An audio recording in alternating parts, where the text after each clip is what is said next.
నోటికాడి బుక్క ఎత్తగొడితే ఎట్లుంటది?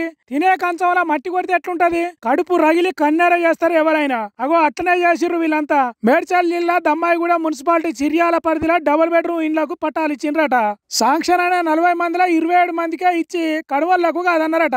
ఇక ఎట్లుంటది? అగ్గి మీద గుగ్గిలం అయినరు. మిగతా 13 మంది ఇండ్లు వస్తాయని ఆశపడ్డోళ్ళు ఎవరికి ఇచ్చేదానికి వాటిని ఆపిండ్రు. ఇక్కడనే ఉండి ఇక్కడనే బతికేటోళ్ళం కాదని వేరే ఎవరికన్నా అంటగడతారా? మా నోట్లే మన్ను కొడతారా అన్నట్టు ఎమ్మెల్సీ మహేందర్ రెడ్డి, మాజీ MLA Sudhir Reddy, Congress party Medchal in charge Thotakura అంజయ్యలను కడిగి పారేసిండ్రు.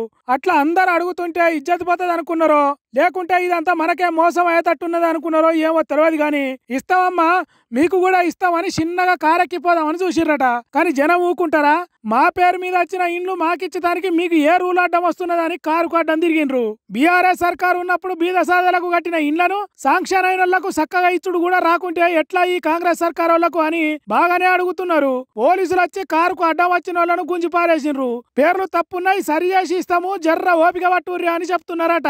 అదే పేర్లు సరి చేసుడు ముందే చేసి అందరికి కలిపి ఒక్క పారే ఇస్తే ఏమయ్యేది? కొంపలేదో అంటుకున్నట్టు ఆదర బాధరొచ్చి కొందరికే పట్టాలు ఇస్తే ఏమనుకోవాలి? వెనుక మరలా ఏదో మోసం జరుగుతున్నది అన్నట్టే కదా.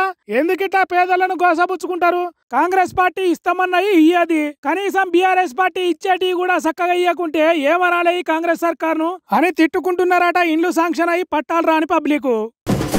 ఎట్లయితే గట్లాయే చూసుకుందాం అన్నట్టే రంగంలోకి దిగుతున్నాడట హరీష్ రావు సారు. సంగమేశ్వర, బసవేశ్వర ప్రాజెక్టులు ఆగిపోయినాయి కదా, అగో వాటిని తొందరగా పూర్తి చేయాలని, కాంట్రాక్టర్లకు పైసలు ఆపకుండా పనులు రువ్వడి పెంచాలని, ప్రజలకు నీళ్లిచ్చే పంటలు పండేటట్టు చేయాలని పాదయాత్ర మొదలు పెడుతున్నాడట మాజీ మంత్రి హరీష్ రావు. ఆ నడుమ కేసీఆర్ సార్ చెప్పిండు కదా, అగో సార్ చెప్పినట్టే జనాన్ని కూడగట్టి ప్రాజెక్టులు పూర్తి అయ్యేతానికి పాదయాత్రకు ప్లాన్ వేస్తున్నాడట. కేసీఆర్ దెబ్బ కొడితే చిన్నగుండది అన్నాడు కదా, అది హరీష్ రావు పాదయాత్రతోనే కొడతాడా ఏంది అని అనుకునేటట్టే భారీ ఎత్తున బరిగిస్తున్నాడట. ఒకటి కాదు, రెండు కాదు, వారం రోజులు 130 కిలోమీటర్లు కాలి నడక నడుస్తాడట. సంగమేశ్వరం, బసవేశ్వర ప్రాజెక్టులు పూర్తి అయితే ఎక్కడి వరకు నీళ్లు బారుతాయో ఆ ఊర్లు మొత్తం తిరిగి రైతన్నలను కలుస్తాడట. ప్రతి రోజు మాపటీలు ఏదన్నా ఊరిలో సభలు పెట్టి ఈ కాంగ్రెస్ సర్కారు కేసీఆర్ సీఎం ఉన్నప్పుడు మొదలు పెట్టిన ప్రాజెక్టుల పనులు పూర్తి చేయలేకపోతున్నది. దానివల్ల మన పంటలు ఎండిపోతున్నాయి, మన నోటికాడి బుక్కే దూరం అవుతున్నది అని ప్రజలకు చెప్తాడట. ఇక వారం రోజుల తర్వాత పెద్ద బహిరంగ సభ పెట్టి దానికి కేసీఆర్ సార్నే పిలుస్తాడట.